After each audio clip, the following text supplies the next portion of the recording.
क्या कुछ हुआ था वहां पे? देखिए, आज जो प्रोटेस्ट था दिल्ली की टीम ने बुलाया था, वो वक्त अमेंडमेंट एक्ट में जो संशोधन हो रहे हैं और जो जिस तरह से धार्मिक भावनाओं को जो है, जो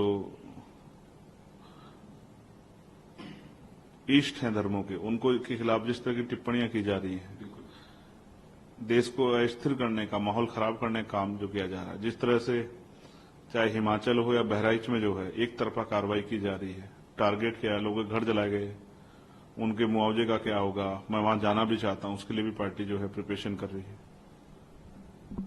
इन सब चीजों को लेके आज दिल्ली की टीम ने एक प्रोटेस्ट बुलाया था। और जब हम अपनी लड़ाई को लड़ने जाते हैं तो विरोधियों को जो लोग चाहते हैं कि इस देश में कमजोरों पर जुल्म होता रहे, वो उसको रोकने का काम करते हैं। इस तरह की षड्यंत्रों साजिशों से हम लोग डरने वाले नहीं। मैं यह स्पष्ट कर दूं कि चाहे कितने भी षड्यंत्र साजिश कर ले जाए, जब कमजोरों के खिलाफ जुल्म होगा, उनकी धार्मिक भावनाओं को या किसी भी धर्म की धार्मिक भावनाओं को अगर भड़काने का या उनको प्रकोप करने का काम किया जाएगा, तो फिर मैं संविधान के आधार पर उस लड़ाई को लड़ने का काम करूंगा। या किसी एक धर्म के खिलाफ एक तरफा कार्रवाई, हिंसा जिस तरह की बहराइच में देखने को मिल रही है, मैं पहला शख्स था जिसने जिस बच्चे की जान गई है उसके लिए कार्रवाई की मांग की। साथ साथ उस कार्रवाई की आड़ में जिस तरह बुलडोजर की कार्रवाई को अंजाम देने का सरकार प्रयास करे, सुप्रीम कोर्ट के ऑर्डर के बाद भी नए नए कानूनों की बात करके, ये भी किससे छिपा हुआ नहीं कि इनका एकमात्र मकसद जो है एक बड़े समुदाय में भय पैदा करना है, उनको डराना, क्योंकि सरकारें भी जानती हैं कि उनके लिए उनके पक्ष में बोलने वाला कोई है नहीं। तो सर, बहराइच में जो हिंसा हुई उसके बाद जो जैसे पकड़ा वो नेपाल भागने की फिराक में थे, उस पूरी घटना को आप कैसे देख रहे हैं? मेरा सबसे बड़ा सवाल ये है कि वो घटना हुई क्यों? क्या अगर किसी तय रूट पे कार्यक्रम हो रहा है तो क्या वहां पुलिस सुरक्षा व्यवस्था नहीं होनी चाहिए? जिस डिस्ट्रिक्ट मजिस्ट्रेट ने परमिशन दी है, जिस लोकल थाना ने, सीओ ने परमिशन दी है, तो क्या उसकी निगरानी करना, उसमें कानून व्यवस्था बहाल रहे, इस तरह की जो एक जब भीड़ निकल गई है उनकी जो है देखरेख करना और एक सुरक्षा का माहौल देना, क्या एडमिनिस्ट्रेशन का और पुलिस का काम नहीं है? तो ये सरकार का फेलियर है, ये पुलिस का फेलियर है, एडमिनिस्ट्रेशन का फेलियर है। और उसकी वजह से जिस तरह के हालात बने, और अब जो है एक बहुत बड़ी हिंसा जो है गरीबों के जो घर जलाए गए उसके रूप में, या जो इस तरह से अब जो है एक तरफा कार्रवाई की जा रही है, बुलडोजर कार्रवाई की जा रही है भय पैदा करने के लिए, इनसे स्पष्ट होता है कि उत्तर प्रदेश में न्यायपालिका की कोई जरूरत नहीं है। अब सरकार कानून होगी और सरकार के हिसाब से ही कानून व्यवस्था चलेगी। ऐसा जो है माहौल मुख्यमंत्री योगी आदित्यनाथ जी बनाना चाहते हैं। एक बयान योगी जी देते हैं, बटेंगे तो कटेंगे, इसको आप कैसे देखते हैं उनके इस बयान को? भारत में जो हिंदू धर्म की धार्मिक व्यवस्था है उसमें ऊंच नीच है,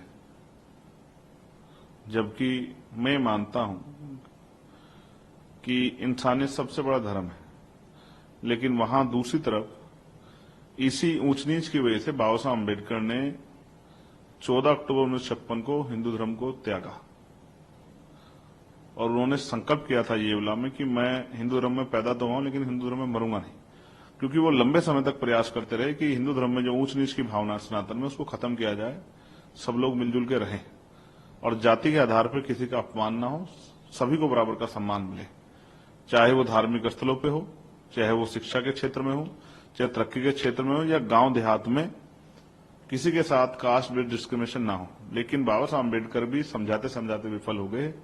तो मुख्यमंत्री जी को, और मैंने कहा था कि आरएसएस प्रमुख को और प्रधानमंत्री जी को सबसे पहले काम ये करना चाहिए कि आज उनके पास पावर है तो जाति विहीन समाज बनाने की व्यवस्था करनी चाहिए। फिर बट ही नहीं पाएंगे, कटने की स्थिति तो बनेगी नहीं।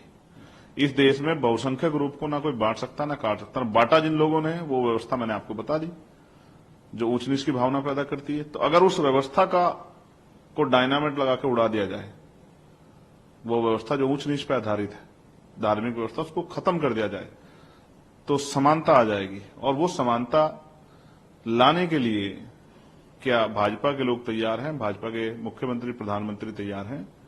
या जो संगठन भाजपा को पीछे से शक्ति देता है वो संगठन तैयार है? वो समरसता कार्यक्रम चलाते हैं, लेकिन समानता कार्यक्रम क्यों नहीं चलाते? मोहन भागवत जी को आदेश देना चाहिए प्राइम मिनिस्टर को कि वो रात को 8 बजे या 10 बजे या 12 बजे आए और ये घोषणा करें कि आज के बाद कोई जाति नहीं होगी देश में, सब भारतीय होंगे और भारतीय होने पर गौरव महसूस करेंगे। कोई जाति का जो है, जाति के आधार पर ना किसी को सताया जाएगा और ना ही कोई जाति का दम लेकर किसी पर जुल्म कर पाएगा। ये दोनों व्यवस्था नहीं चलेगी, सब इंसान बराबर होंगे। आज क्या दिक्कत है? इसके लिए प्राइम मिनिस्टर किसी परमिशन की जरूरत है?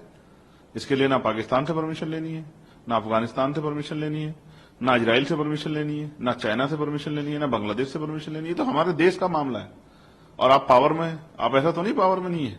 जब आप इनको नहीं चाहते बंटना दे, तो बंटने की शुरुआत कहां से हुई है?